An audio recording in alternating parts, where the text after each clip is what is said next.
Nellore central jail remand ఖైదీగా ఉన్న మాజీ మంత్రి కాకాని గోవర్ధన్ రెడ్డిని YCP PAC coordinator Sajjala Ramakrishna Reddy పరామర్శించారు. వైసీపీ నేతలపై వరుస పెట్టి తప్పుడు కేసులు పెడుతున్నారని విమర్శించారు. కల్పిత కథనాలు సృష్టించి ఆధారాలు లేకుండానే మాజీ మంత్రి కాకాని మీద కేసులు పెట్టి జైలుకు పంపారని, తప్పుడు కేసులు పరాకాష్ఠకి చేరాయని ధ్వజమెత్తారు. అక్రమంగా అరెస్టు చేస్తే వారు బయటకి వచ్చిన తర్వాత మరింత రాటు తేలుతున్నారని, ఈ సంస్కృతి చంద్రబాబు స్టార్ట్ చేశారని, దాని పర్యావసానం భవిష్యత్తులో భయంకరంగా ఉంటుందని హెచ్చరించారు. కేసులో ఆధారాలుంటే దాని మీద ఎంతవరకైనా పోవచ్చు.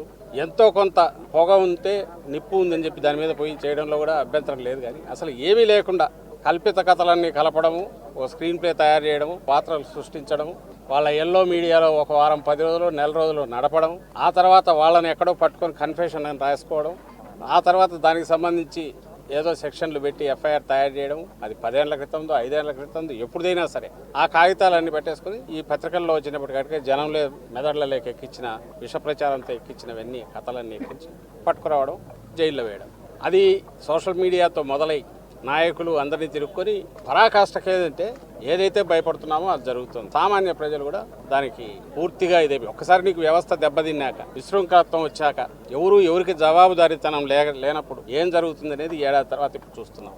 దీనికి ఇలా వీళ్ళు చేయడం వల్ల ఏదో సాధిస్తారనుకుంటే అది పొరపాటు. ఒక నెల రోజులో 2 నెలల్లో నాయకులను, కార్యకర్తలను, సోషల్ మీడియా యాక్టివిస్టులను ఇంకోను జైల్లో పెట్టచ్చు. కానీ బయటకు వచ్చేసరికి ఎలా తయారవుతున్నారంటే మరింత గట్టిగా తయారై వస్తున్నారు. వైఎస్ఆర్సీపీ మరింత బలపడుతోంది.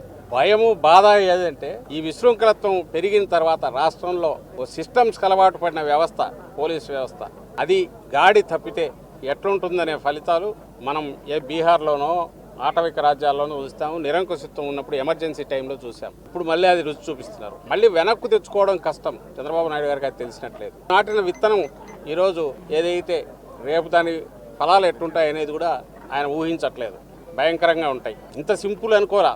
కేసులు పెట్టచ్చు, ఎవడి మీద అయినా ఇద్దరు కలిసినా లేదా ఒకరిద్దరు ఫోన్లో మాట్లాడుకున్నా దాన్ని బేస్ చేసుకుని ఒకటి పట్టుకొచ్చి కాళ్ళు ఎరగొట్టి కన్ఫెషన్ రాయించుకుంటే వరుస పెట్టి 10 మందిని జైల్లో తోయొచ్చు, హెరాస్ చేయొచ్చు.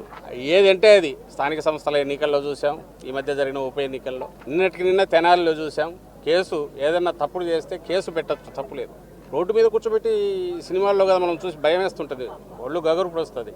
కాకి డ్రెస్ వేసుకొని బూట్కాలు కళ్ళ మీద పెట్టి లాఠీలతో బాదుతున్నారంటే మళ్ళీ లాఠీ మార్చి లాఠీ. అసలు ఎక్కడున్నాం మనం? ఇదంతా దేని ఫలితం అంటే